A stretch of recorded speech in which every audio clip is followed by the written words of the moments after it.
তারা সেখানে বসবে। আর জান্নাতীদের মনের মধ্যে কোনো দুঃখ থাকবে না, পেরেশানি থাকবে না।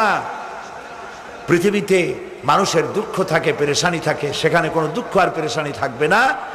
সেই জায়গাটা হবে শীতাতপ নিয়ন্ত্রিত, না শীত না গরম, চির বসন্ত বিরাজ করবে। জান্নাতীরা সেখানে থাকবে। এই সুন্দর জান্নাত আল্লাহ পাক রেখেছেন মুত্তাকীদের জন্য। সুবহানাল্লাহ। কাফেরদের জন্য জান্নাত হবে, জাহান্নাম হবে চিরকাল। খালিদিনা ফিহা আবাদান, চিরকাল কাফেরেরা জাহান্নামে থাকবে।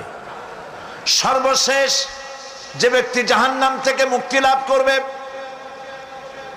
তাকে আল্লাহ পাক বলবেন, ফেরেশতাদেরকে বলবেন, ও আমার ফেরেশতারা, আমার এই বান্দাকে জান্নাত এবং জাহান্নামের মাঝখানে রেখে দাও। জান্নাত এবং জাহান্নামের মাঝখানে লোকটি যখন থাকার জায়গা